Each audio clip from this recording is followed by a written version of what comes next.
Então, graça e paz a todos, aleluia. Nós estamos no estudo sobre o plano redentor de Yahweh Altíssimo, né? O plano redentor de Yahweh. Nesse mês de setembro, nesse período agora, estamos com esse estudo. E hoje, especificamente, estaremos estudando as Escrituras, desejando que o Espírito Santo nos ensine, o Espírito do nosso Pai, de Yahweh, que Yahweh esteja nos ensinando sobre a consumação da redenção. A consumação que traz justificação, reconciliação e uma vida plena. Amém? Amém. Aleluia. Nosso objetivo ao estudarmos isso é que cada um possa bem compreender a obra da redenção. Okay? Esse já é o nosso terceiro estudo. Então, nos estudos anteriores, nós também abordamos a obra da salvação, né? E agora nós iremos mergulhar. Na aula 1, a gente viu que essa salvação ela não foi uma coisa feita à medida que as circunstâncias históricas se desdobravam. Nosso Pai elaborou a salvação por Ele ser onisciente, por Ele ser a própria sabedoria eterna, perfeita, antes mesmo da fundação do mundo. Ele sabia que tudo isso ia acontecer, Ele escolheu dar liberdade e amor ao homem, mas Ele providenciou na eternidade, antes mesmo da fundação do mundo, a redenção dos que creem e para os que creem. E também ela não foi apenas planejada, mas também foi paga. Diz que o Cordeiro, a Escritura nos afirma categoricamente que o Cordeiro do Altíssimo foi imolado antes da fundação do mundo. Então, quando Ele determina algo no coração, é mais real do que a contingência do tempo. Porque isso veio acontecer o quê? Há pouco mais de 2000 anos atrás, quando Yahushua no madeiro entregou sua vida. Mas muito antes disso, mesmo do mundo ser fundado, quando o pai e o filho aliançaram, quando houve um concerto do pai e do filho, né? Quando o pai e o filho, antes de criar todas as coisas foram criadas por intermédio do filho, por ele, para ele, eternamente, né? Então, antes da criação, ele sabia que tais coisas iam acontecer e o filho se propôs em seu coração. O filho, voluntariamente, ele não foi obrigado pelo pai, simplesmente é uma revelação daquilo que ele é, do seu ser.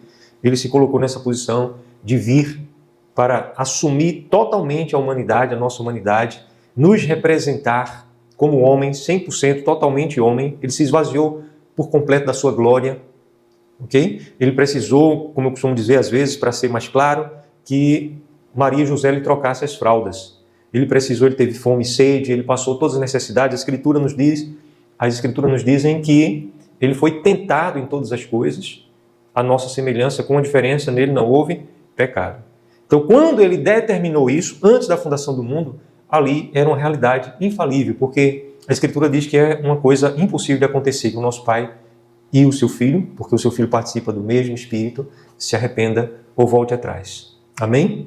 Então ali já estava também imolado o Cordeiro. Aleluia.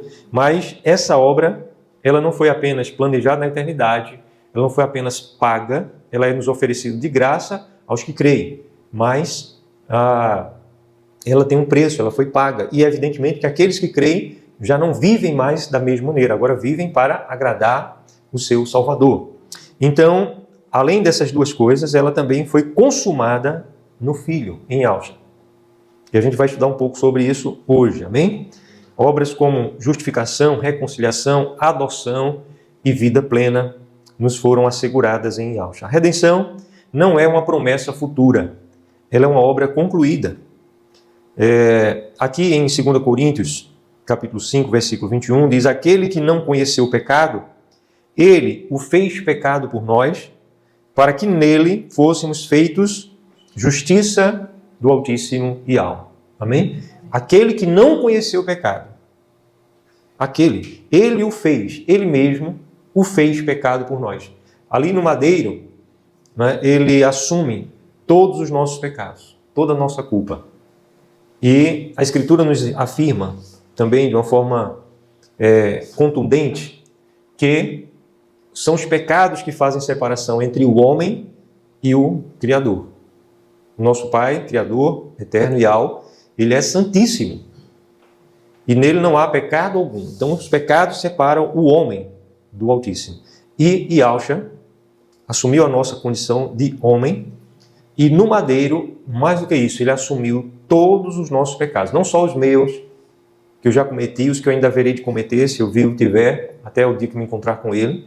E não somente os meus, mas de todos nós, de todos os que creem, de todos os salvos, os santos eleitos de Ial, também eleitos antes da fundação do mundo, segundo as Escrituras. Aleluia.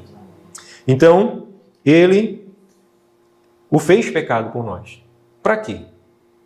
Para que Ele assumiu, para que houvesse uma condição de justiça que Ele pudesse cumprir. Então, Ele recebe também a merecida, a justa, a perfeita, a exata punição que nós jamais suportaríamos recebê-la. Passaríamos a eternidade, como o homem vai passar, muitos lamentavelmente, que o rejeitam por uma questão de justiça. E o homem quer se colocar no lugar de juiz da mente eterna. Nós devemos crer na revelação daquele que estiveram aos pés dos apóstolos, da Escritura Sagrada. E não nos colocarmos como juiz. Então, hoje, nesse movimento do pluralismo religioso, do politicamente correto, né, desse movimento aí de uma ideologia soft, as pessoas, não, mas o Criador, Ele é amor, Ele não pode ter um juízo desse ponto. E as pessoas querem medir o que é o amor dele, porque a Escritura nos revela, todos os santos profetas e apóstolos, que o amor dele existe na justiça dele. E não existe fora da justiça. E o amor dele é perfeito, é infinito, é real. Mas os homens querem definir o que é amor e definir o que é justiça, e por isso rejeitam a própria revelação da justiça do Criador. Ele revelou o que é justiça, e é por isso que salvação é também pela fé. Amém? Então, o Filho se fez pecado por nós, para que nele, se nós estivermos nele, amém? Aqui é uma condição de estar ou seja, em comunhão com Ele, vivemos nele, em comunhão com Ele, lavados pelo sangue dele, para que nele fôssemos feitos justiça do Altíssimo. Está claro isso? Então, uma vez que estamos nele, a justiça que Ele consumou se torna agora para nós a justiça que nos redime, que expia toda a nossa culpa, toda a nossa condenação. Então, abra comigo também lá em Romanos 5, é um texto também bastante conhecido, mas é importante nós lermos. Versículo 1 diz: justificados, pois, mediante a fé, temos paz com o Altíssimo, por meio do nosso soberano Rei, Yahshua o Mashiach. Yahshua o Mashiach. Essas são as palavras do apóstolo Paulo. Então, nós somos justificados mediante a fé e temos paz. Fomos reconciliados com o Altíssimo Yahweh por meio do nosso soberano Rei, Yahshua o Mashiach. Yahshua o Mashiach. Então, há uma obra de redenção presente, não futura, uma obra que foi paga, e não é a nossa redenção que vai completar essa obra, a nossa performance, a nossa capacidade de nos livrar do mal, mas quando nos apegamos a Ele com amor e clamamos que Ele nos livre do mal, Ele nos livra. E se a gente não clamar, a gente pode até ter crido para a salvação, mas nós vamos estar vivendo, se de fato tivermos crido para a salvação, estaremos vivendo como crentes carnais, uma vida medíocre, muito longe da vontade, do propósito dele e para a qual ele morreu na cruz para nos legar. O apóstolo Paulo diz: uma coisa eu faço, esquecendo das coisas que para trás ficam, prossigo para o alvo, para o prêmio da soberana vocação, para conquistar aquilo para o qual eu também fui conquistado. Então veja que nós que cremos, fomos conquistados na graça dele para também conquistar algo. Então, uma vez crendo, não é questão de mérito, mas essa graça, esse favor dele nos envolve em uma obra de santificação. De santificação. Para que a imagem dele seja vista em nós. E que o mundo saiba que somos seus discípulos, não é? Como ele mesmo orou ao Pai. Se nós, em verdade, vivermos a presença dele, nos amarmos uns aos outros como ele nos amou, até mesmo o mundo saberá. Ele diz: o mundo saberá que sois meus discípulos. Pode o mundo perseguir, pode o mundo maltratar, matar, mas o mundo saberá. E naquele dia a igreja há de se revelar em glória, como também está escrito lá em Colossenses 3, versículo de 1 a 3, e quando Yahshua, que a nossa vida se manifestar em glória, nós também seremos manifestos com ele em glória. Então o mundo saberá que nós somos seus discípulos, se de verdade nós formos. Amém? Eu queria ler com vocês o que está aqui no quarto evangelho, João 19, Yohanan, capítulo 19, versículo 30. O que é que diz aí o versículo 30 do capítulo 19 do quarto Evangelho, Evangelho segundo Yohanan? Versículo 30 diz o quê? Encontraram? Aleluia. A minha página aqui está colada, não é porque a Bíblia é nova mais, é porque minha mão, estou sem minhas digitais, né, estão gastas. Versículo 30, quando pois Yahusha tomou o vinagre, ele estava no madeiro, ele disse, está consumado. E, inclinando a cabeça, rendeu o Espírito. Ele disse, está consumado aqui, está escrito no grego neotestamentário a palavra tetelestai, que significa algo que foi totalmente pago, que está quitado, é uma obra de justiça também. Amém? Então, ele já quitou a obra da salvação em favor daquele que nele crê. E a nossa santificação e santidade, sim, ela é progressiva. Nós estamos crescendo por causa do favor dele. Mas a nossa redenção foi e é definitiva. Amém? A santidade é progressiva, mas a redenção foi definitiva. Amém? Segunda coisa que queremos estudar hoje é sobre também a justificação, porque nós fomos declarados justos para sempre. Então, o justo, ele não foi declarado justo para depois ser condenado de novo. A Escritura ela tem uma linguagem muito forte ao dizer, e muito mais enfática, ao afirmar que nós recebemos o dom da vida eterna quando cremos nele. Por que foi que Adão e Eva foram expulsos do paraíso? Para que eles não se voltassem e comessem da árvore da vida. E a Escritura vai nos dizer lá em Apocalipse e em também outros textos que essa árvore da vida chama-se Yahusha. Amém? Então, quando você vai a ele em verdadeira fé, por isso a gente deve ter muito temor e zelo quanto à nossa fé, e você vai em viva fé, você recebe dele a vida eterna. E está consumado. Amém? Então, nós somos justificados definitivamente também. A justificação é um ato legal. Então, imagine um réu que, de fato, ele cometeu um crime, e esse réu, pela lei, alguém pode pagar a culpa por ele. Ok? Havia muitas leis e muitos casos específicos, ainda hoje há, em que se pode pagar. Hoje em dia, por exemplo, existem crimes que são fiançáveis. A pessoa, se tiver dinheiro, dependendo do que a lei estabelecer, e aquele juiz que estiver julgando, a pessoa paga a fiança e, diante da lei, a pessoa está quite. Ok? Ela é declarada justa porque houve se equacionou aquele crime, aquela infração cometida diante da lei, precisava de uma condenação, ela foi equacionada por um pagamento. Então, há casos, é claro que não é todo caso, não é todo crime, que isso acontece. No caso da revelação da justiça do nosso Pai, o nosso crime seria o mais grave, o impagável por nós mesmos, mas o nosso irmão riquíssimo, perfeito, ele pagou por nós, não somente por nós, mas por toda e qualquer pessoa que em verdade creia nele e clame e invoque o nome dele. Isso sim pertence à administração dele. Amém? Então, a justificação é um ato legal, não é um ato emocional, que as pessoas têm que ser envolvidas emocionalmente em uma reunião religiosa e as pessoas têm que ser praticamente empurradas a uma mera atitude, levantar a mão, e tem gente até que pega a mão do outro, levanta, e tem gente que sai realmente arrastando, empurrando com o braço nas costas, o outro lá para frente, né?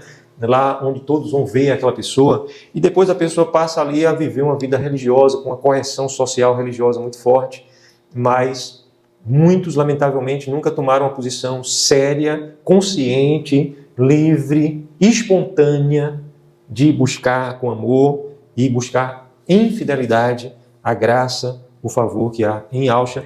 Se fizessem isso, seriam justificados. Uma vez justificados, estariam quites pelo sangue de Yahusha. Amém? Então, é uma troca judicial. Yahusha se fez pecado em nosso lugar para que nele fôssemos feitos justiça. Então, quem é você? Uma das respostas está aqui, 2 Coríntios 5, 21. Eu sou justiça de Yahweh. Amém? Eu sou justiça de Yahweh. Então, já nenhuma condenação há para os que estão em Yahshua. Abra também sua Bíblia lá em Romanos, capítulo 8, para a gente ler o que a gente está citando. E é importante a nossa visualização na Escritura. Agora, pois, já nenhuma condenação há para os que estão no Mashiach, cujo nome próprio é Yahshua. Para os que estão no Mashiach, cujo nome é Yahshua. Bem, agora, pois, já nenhuma, já nenhuma condenação há para os que estão no Mashiach, cujo nome é Yahshua. Então aqui, a linguagem também apostólica é muito enfática, ele usa aí a expressão, né, agora, e já, e nenhuma, isso tudo junto nessa frase, é uma ênfase hiperbólica, né, uma ênfase extrema que o apóstolo está dando, para dizer que realmente condenação não existe mais na história daqueles que estão no Mashiach. No Mashiach, qual o Mashiach? Virão muitos, né? Dizendo, eis ali o Mashiach, eis acolá, mas no Mashiach, cujo nome é Yahshua. Então o apóstolo Paulo ele usa, que na maioria das traduções bota Cristo Jesus ou Jesus Cristo, né? De uma forma assim, que as pessoas nem percebem a preciosidade do que o apóstolo estava fazendo quando escreveu inspiradamente. Quando ele cita Cristo Jesus, ele está dizendo o Mashiach, cujo nome é Yahshua. E quando ele bota Jesus Cristo, né, nas traduções aí, ele está dizendo Yahshua, que é o Mashiach, que é o rei ungido, o rei eterno, o rei prometido antes da fundação do mundo. Yahshua, que é o rei. Então, sempre quando coloca o nome na frente do adjetivo, né, do substantivo, adjetivante do nome próprio, ele está sempre dando ênfase a um ou a outro. Nome presente na expressão. Bem, a reconciliação, ela também trouxe uma restauração para nós. E essa redenção e reconciliação, ela produz uma obra de restauração. Então, abra aí sua Bíblia em Colossenses, Gálatas, Efésios, Filipenses, Colossenses. Okay? As cartas de Paulo, Romanos, 1ª e 2ª Coríntios, Gálatas, Efésios, Filipenses e Colossenses. Colossenses 1, eu só vou parar em Colossenses porque a gente vai ler aqui, né? Versículo 21 a 22, ou e 22, versículos. Capítulo 1, versículo 21 e versículo 22. Assim está escrito e assim lemos. E a vós outros também, que outrora erais estranhos e inimigos no entendimento pelas vossas obras malignas, agora, porém, vos reconciliou do corpo da sua carne, mediante a sua morte, para apresentar-vos perante ele santos, inculpáveis e irrepreensíveis. Aleluia! Então, nós, outrora, éramos estranhos. Outrora quando? Quando estávamos fora dessa viva fé. Éramos estranhos, mas não apenas estranhos, éramos também inimigos. Inimigos dele. E através do nosso entendimento e das nossas obras malignas. Então, o nosso entendimento da vida, da existência, das coisas, fazia de nós verdadeiros inimigos do Altíssimo. Mas não apenas o entendimento nos fazia opositores, inimigos dele, mas também as nossas obras malignas faziam de nós inimigos. E não é de se admirar, gente, que o mundo trabalha para que o entendimento das pessoas fique cada vez mais cauterizado, encrustado, casca grossa, endurecido, para que as pessoas permaneçam numa posição de inimizade e as suas obras sejam obras malignas. Então a gente está vendo isso demais na última década, né? O que era tido pela sociedade como algo absurdo, há 2, 3 décadas atrás, hoje em dia é defendido por lei, e o certo, o que era honrado, o que era benquisto, né? Um lar estabelecido, um casal, um homem, uma mulher e seus filhos, hoje é tido como o errado socialmente. É visto assim, como algo que deve ser destruído. E aqueles que levantam essa bandeira estão aí, impunemente, levantando essa bandeira de morte. Mesmo eles falam claramente, a gente tem que destruir essa família, né, esses princípios. Então, nós também fazíamos parte disso, gente. Não nessa intensidade. Às vezes o homem diz assim, não, mas eu sou uma pessoa de bem da sociedade, eu sou uma pessoa de moral, eu sou uma pessoa dos bons costumes. Se você não foi reconciliado ainda através de Yahshua, a sua mente permanece inimiga, seu entendimento. E as suas obras também vão mostrar a sua mente. Vão mostrar obras malignas. Obras serão malignas. Agora, o versículo 22 diz, agora, porém, né, agora, quando Paulo escreve, ele está mencionando o que aconteceu no madeiro, né? Agora, porém, ele vos reconciliou no corpo da sua carne. Aleluia. Nós fomos reconciliados. Nós éramos inimigos. Então veja aqui que há uma intervenção de restauração. Há uma restauração. No corpo da sua carne, nós fomos reconciliados. Antes a nossa mente era inimiga. Uma vez reconciliados, é como se a palavra estivesse dizendo, você foi alinhado com a verdade. Amém? Amém? Você foi alinhado através do corpo da sua carne. E mais, a palavra vai dizer, além disso, nós, mediante a sua morte, fomos reconciliados para sermos apresentados perante Ele santos. Para sermos apresentados perante Ele inculpáveis. Inculpáveis, veja que coisa tão forte, né? Sem culpa alguma. E aqui vai intensificando, irrepreensíveis. Então o propósito dele na nossa vida é que nós sejamos santos, inculpáveis e irrepreensíveis. Amém? Santos, inculpáveis e irrepreensíveis. Aleluia. Amém. Então, a reconciliação nos dá presença ao Altíssimo sem medo. Outra coisa também grandiosa da obra consumada é a adoção. Adoção. Nós nos tornamos filhos herdeiros. E a adoção espiritual é mais do que a adoção que existe hoje na Terra, né? Um homem, uma mulher, um casal, isso há duas décadas atrás, pelo menos somente um casal realmente casado poderia fazer isso, ou em algumas exceções, alguém solteiro que tivesse uma vida realmente vasculhada pela lei para poder adotar uma criança. Hoje em dia, as crianças estão sendo adotadas aí de uma forma muito estranha, mas o fato é que, segundo a Escritura, mais do que uma adoção verdadeira e legítima, a adoção que o nosso Pai faz por nós, ela provoca em nós uma identidade maior do que uma identidade genética, que é uma identidade espiritual. E o espiritual tem domínio sobre o material, sobre genes, sobre a parte de aparência, que é o fenótipo, e o genótipo de identidade. E a gente fala que o espiritual ele precede o material, em poder, em honra, em glória, em perfeição, em tudo, né? Ele domina. Então, vamos ler Gálatas 4, versículo 4. O que é que diz aí Gálatas 4, versículo 4?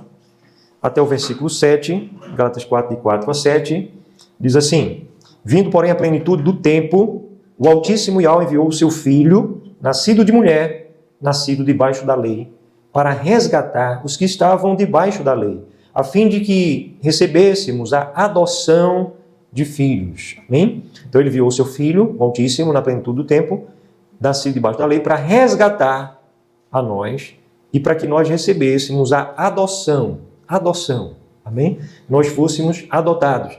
E porque vós sois filhos agora, enviou o Altíssimo ao nosso coração o Espírito do seu Filho que clama, Abba Pai.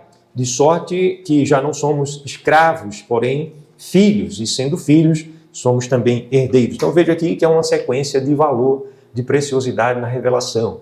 Ele fez de nós, nos resgatou, né? Aqui está no versículo 4, ao enviar o seu Filho. E versículo 5, fomos resgatados, nós estávamos debaixo da condenação de lei. Depois, além de resgatados, fomos adotados. Além de adotados, nós recebemos do seu próprio Espírito, do Espírito do Filho, versículo 6. E versículo 7, nós nos tornamos herdeiros. Aleluia! Então o apóstolo Paulo vai dizer que aquele que não poupou o seu próprio Filho, antes o entregou por nós, não nos dará juntamente com ele todas as demais coisas? Amém? Então a nossa esperança, gente, não está que tudo isso aconteça de uma vez aqui nessa terra, para a gente ficar visível diante dos homens, não. Mas, com certeza, tudo isso se estabelecerá plenamente no futuro. Amém? Vai ser nessa terra, no milênio.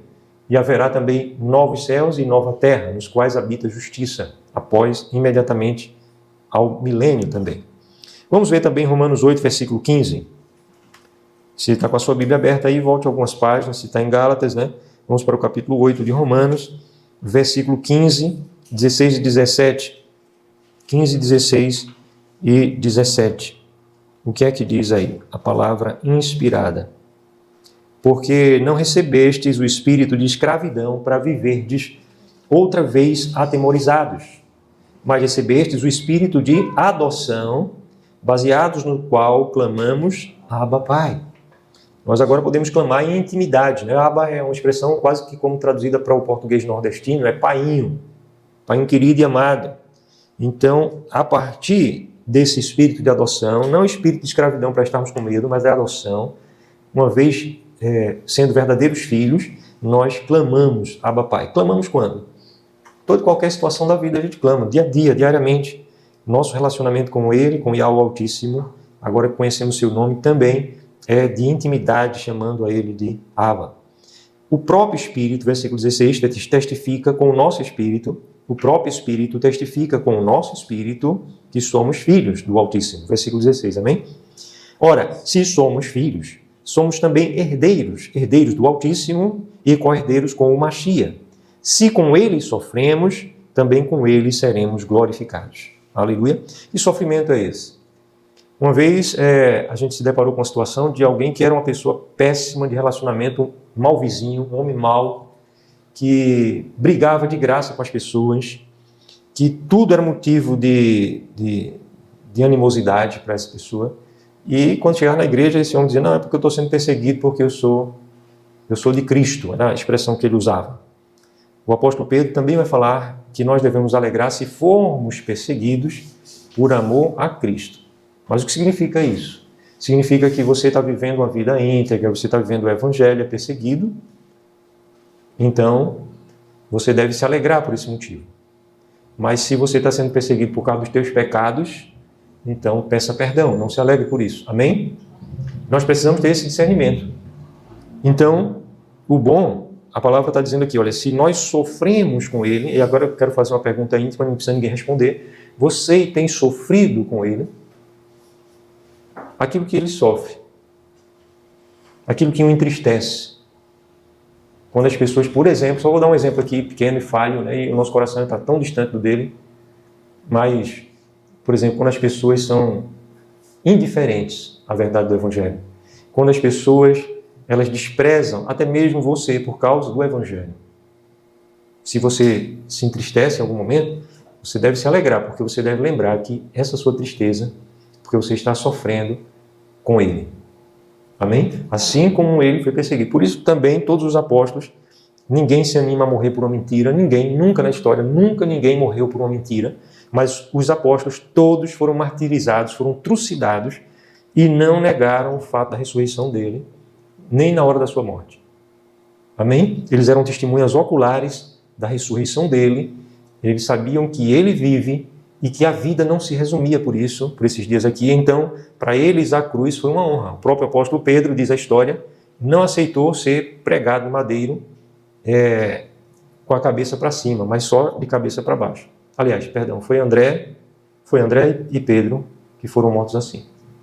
Amém? Então, os apóstolos foram martirizados porque eles entendiam que era uma honra sofrer com ele para também com ele ser glorificado. Será que a igreja hoje, entre aspas, hoje, está disposta a sofrer com ele alguma coisa? Será que a igreja hoje estaria disposta a morrer? Você, meu irmão, minha irmã, estaria disposto a morrer por ele? Eu vou ajudar você a responder essa pergunta. Como é que está a tua consagração a ele?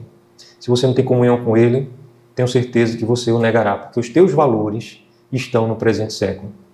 Mas se você tiver comunhão com ele, aí sim você vai ser fiel até a morte, vai receber a coroa da vida. Agora, lamentavelmente, tem muita gente no mundo evangelical de hoje, religiosa, de carteirinha, ama mais a sua denominação, o seu partido religioso, denominacional, a placa da sua denominação, do que o evangelho, do que a verdade. Estão aí apegados à verdade. Então, cada um faça um autoexame sobre sua vida. A redenção não apenas nos retira da escravidão, mas nos capacita, nos empodera, nos lança em direção a uma vida de intimidade como filhos. Filhos adotados, verdadeiros filhos, filhos gerados nele, filhos nova criação, filhos empoderados por ele, que recebem o poder sobrenatural do Espírito dele para viver, se desejar, né? Se não desejar, vai viver uma vida medíocre, mas se desejar, viver em comunhão com ele. E a redenção, então, não termina simplesmente com o perdão, mas com herança e herança eterna, de vida eterna. A maior herança, qual o maior tesouro da salvação, da nossa herança? Imagine que alguém mandou uma carta para você dizendo que você é herdeiro de um parente distante, o único herdeiro de um parente distante que mora no exterior, na Suíça. E que esse seu parente descobriu que você era o único herdeiro dele, geneticamente descobriu, e deixou uma grande herança para você. Você foi lá e encontrou um saquinho de bola de gude, você encontrou lá alguns brinquedos, alguns poucos livros, e você foi procurar saber, entre as autoridades que te contactaram, qual a grande parte da herança, o que é realmente a herança. Porque até então você só tinha identificado bolinha de gude, você até então só tinha identificado alguns brinquedos, alguns livros, poucos, né? Então você foi saber qual era a grande herança. Sabe, a nossa herança, ela vai de tudo, desde o ar que a gente respira, mas qual é a grande herança? Desde as coisas simples, a gente se alegrar jogando uma bola de gude na eternidade. Você acha que na eternidade vai estar todo mundo com a mão colada, assim, duro, parado, só dizendo santo, santo, santo, aquela coisa monocromática, todo mundo de branco? Nós estaremos vivendo a Escritura, os profetas, os apóstolos revelam que nós estaremos vivendo. E a nossa vida e o viver será a verdadeira adoração. As pessoas também pensam que a adoração é só cantar, que chamam de louvor, né? Louvor gospel. E aí o louvor tem que ser isso, tem que ser aquilo. E as pessoas não mergulham na adoração porque elas estão presas a coisas exteriores. A coisas exteriores. Então, amados, a nossa maior herança é a nossa comunhão com o Pai.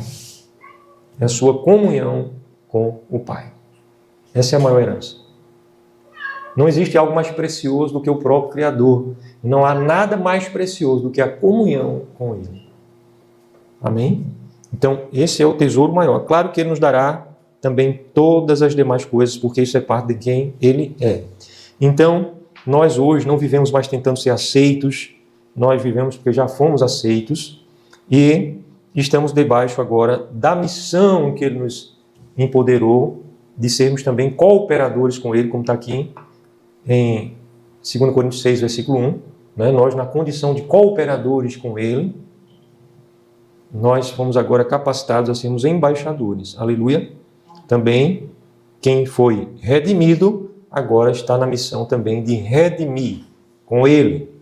A parte sobrenatural só Ele pode fazer. A nossa parte é anunciar, com autoridade, com fidelidade a palavra. Mas, em último lugar, também quero mencionar que haverá um aspecto futuro da redenção. E esse aspecto futuro ele vai ser aplicado no nosso corpo. Ok? Porque a gente vai receber um corpo ressurreto, um corpo indestrutível, né?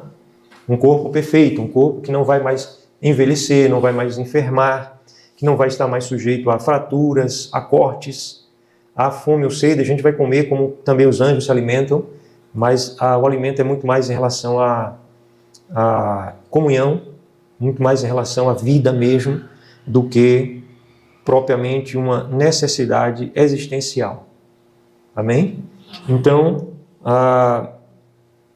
a cruz, ela comprou não apenas o perdão, ela também comprou para nós a ressurreição futura. Eu falei aqui, nesse módulo sobre o plano redentor, de ao Altíssimo Plano Eterno, eu falei sobre essa questão de que nós fomos totalmente redimidos, totalmente reconciliados e nós teremos um corpo perfeito, ressurreto. Amém? Então houve um dia que a gente leu, inclusive, lá em 1 Coríntios, capítulo 15, quando o apóstolo Paulo ali, ele dá um grande ensino, explanação acerca da ressurreição. Aleluia? Bem, a redenção é uma obra perfeita. Ela foi manifesta, ela foi planejada antes da fundação do mundo, ela foi paga pelo sangue de Yahshua, preciosíssima, ela foi consumada no madeiro, consumada, plenamente consumada, ela é aplicada no nosso viver pela fé e nós vamos nos apropriando dessa obra à medida que vamos exercendo fé, conhecendo a palavra, meditando, confessando e crendo. Aí nós vamos nos apropriando da palavra, ela vai se tornando parte de quem nós somos. E pela fé nós vamos sendo fortalecidos. Eu queria ler ainda com vocês na segunda carta do apóstolo Pedro, segunda carta de Pedro, capítulo 1, versículo 3, diz assim: visto como pelo seu divino poder nos têm sido doadas todas as coisas que conduzem à vida e à piedade, pelo conhecimento completo daquele que nos chamou para a sua luz e para a sua própria glória e virtude, pelas quais, veja o versículo 4 com atenção agora, pelas quais nos têm sido doadas as suas preciosas e muito grandes promessas, para que por essas promessas, vos torneis coparticipantes da natureza dele, livrando-vos da corrupção das paixões que há no mundo. Então, através das promessas, nós nos tornamos coparticipantes da natureza dele, do Espírito do nosso Pai. Aleluia! É por isso que o apóstolo Pedro vai dizer: por isso, reunindo toda a vossa diligência, associai à vossa fé a virtude. Com a virtude, associai o conhecimento. Com o conhecimento, o domínio próprio. Com o domínio próprio, a perseverança. E com a perseverança, a piedade. Com a piedade, a fraternidade. A vida fraternal, a vida de comunhão como igreja, né? E com a fraternidade, o amor. Então aqui o apóstolo Pedro coloca como se fosse um bolo. Associe isso a isso. Vá colocando. Depois você juntou, misturou bem, associe mais isso. Com a fraternidade, você vai juntar agora o amor. Então, cada ingrediente tem um motivo por que ele colocou nessa ordem. Nessa exata ordem. Veja só a exata ordem que está aí. Versículo 5. Né? Por isso, vós mesmos, reunindo toda a vossa diligência, o empenho, né, diligência, associai a vossa fé à virtude. Com a virtude, o conhecimento. Então, eu tenho a fé salvadora, eu vou associar a fé o quê? À virtude. A virtude é a presença, o poder do Espírito Santo e os valores do Espírito Santo em nós. Com a virtude, o conhecimento. Com o conhecimento, eu vou botar o que mais? Qual o próximo ingrediente? Domínio próprio. Com o domínio próprio, eu vou colocar mais o quê? A perseverança. Com a perseverança, agora, piedade. Piedade é mais do que a fé, simplesmente, porque a piedade é o viver pela fé. É o viver pela fé. Amém? É você pegar a palavra, você viver pela fé. E com a piedade, você vai associar agora a fraternidade. O que é fraternidade? A comunhão dos irmãos. Né? E com a fraternidade, com a comunhão dos irmãos, eu tenho que associar o verdadeiro amor. Agora, para que isso? Veja o versículo que a gente não leu. Para quê? Porque por essas coisas, existindo em vós, e em vós aumentando, fazem com que não sejais nem inativos, nem infrutuosos no pleno conhecimento do nosso soberano Rei Yahshua Mashiach. Pois aquele a quem essas coisas não estão presentes é cego, vendo só o que está perto, esquecido da purificação dos seus pecados de outrora. Então tem muita gente que essas coisas não estão presentes, são cegos. Estão dentro das religiões aí, das denominações. Versículo 10. Por isso, irmãos, procurai com diligência cada vez maior confirmar a vossa vocação e eleição, porquanto, procedendo assim, não tropeçareis em tempo algum, pois dessa maneira é que vos será amplamente suprida a entrada no reino eterno do nosso soberano Rei Salvador, Yahshua Mashiach. Será suprida amplamente a entrada. Tem gente que vai entrar como que pelo fogo, é uma brecha estreita demais. Não queira estar nessa situação não, dessa brecha estreita não. Mas tem outras pessoas que vão entrar com segurança. Amplamente vai ser suprida a entrada no reino. Por quê? Porque essas virtudes estavam presentes. Então o Espírito ele vai testificando com o nosso Espírito. Quando Davi ele se envolveu no pecado antes de se arrepender, ele perdeu até a alegria da salvação. E depois ele clamou, como está lá no Salmo 51, restitui-me a alegria da tua salvação. Não apartes de mim o teu Espírito, restitui-me a alegria da tua salvação. Então, tem pessoas que estão vivendo, embora até salvas, mas estão vivendo sem a alegria da salvação, sem a certeza. Vocês conseguem entender isso? Amém? Então, esse é o nosso estudo hoje, e com esse estudo nós completamos, assim, o nosso módulo de número 3. Que a graça do Altíssimo em Yahshua, o único Mashiach, seja sobre a tua vida, dando todo o entendimento a você nessa hora e sempre. Aleluia. Amém.